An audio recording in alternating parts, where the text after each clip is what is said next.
Hello everyone, welcome to my channel. I hope everyone is having a wonderful day.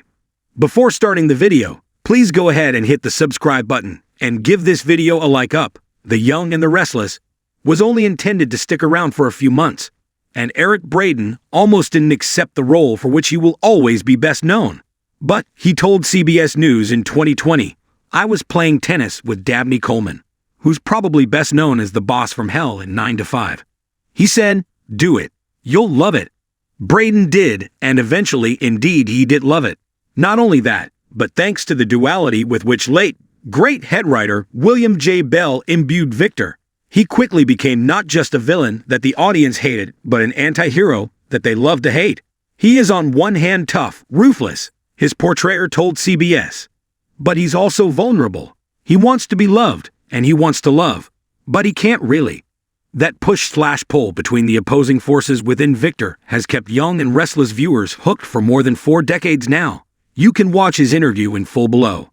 Prior to joining the CBS soap, the German-born Hans-Georg Gubiast had already made quite a name for himself in Hollywood, starring in primetime series, such as The Rat Patrol from 1966 to 68, and movies like 1970's Colossus, The Forbidden Project, the first on which he adopted his stage name. And his transition to The Young and the Restless was, let's say, not smooth. "I hated it the first 3 months," he told the Archive of American Television in 2016, because of the enormous speed, and because what was endemic in daytime television was a lack of respect for the medium by everyone who's involved with it except for Bill Bell. Braden couldn't understand the atmosphere into which he'd been plunged. It was hard work about which it felt like no one cared. "I wanted out after 3 months," he said, and after Bell convinced him to sign on for a full year, the future Emmy winner was so depressed, "I said, I gotta get out of here." You can watch the interview in full below. Thankfully, a change came to The Young and the Restless in the form of a new producer, Wes Kenny. "He's the reason I stayed on that show," said Braden. "When I went to Wes and said, 'This doesn't make any sense. How about changing it?' he said, 'Damn right.' He trusted my instincts." So did Kenny's successor, Edward J. Scott, who, as you may know, is married to Nikki's portrayer, Melody Thomas Scott, and now a producer at sister show The Bold and the Beautiful. The rest, as they say, is history. Part of Braden's colorful past, as Victor is highlighted in the clip package below, compiled on the occasion of his 40th anniversary in 2020. A debut is more than just a first performance. It is a promise of what is to come. For Victor, that promise was one of brilliance, perseverance, and an unrelenting passion that burned brighter than the stage lights themselves. From the very first moment, there was an undeniable presence.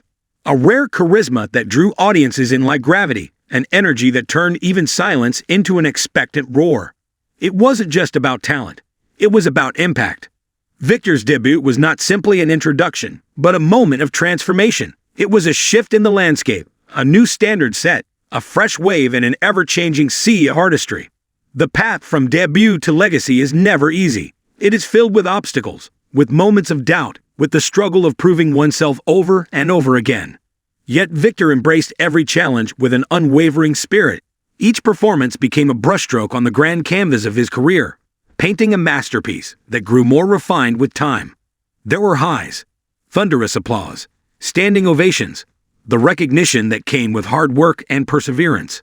But there were also lows, nights of exhaustion, criticism that cut deep, moments where the world felt heavy.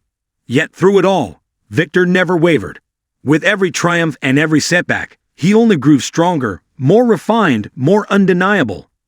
With every note sung, every word spoken, every step taken on the grand stage, Victor's artistry evolved. He was no longer just a performer.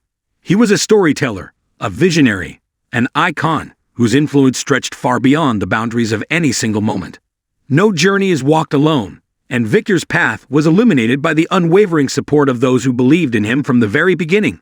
Fans who had seen the raw potential in that very first performance, who had celebrated every milestone, who had stood by him in the moments when the world seemed uncertain.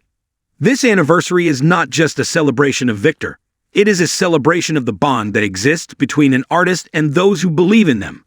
It is a testament to the power of connection, to the unspoken understanding that exists between the one who stands on stage and those who watch, listen, and feel every moment.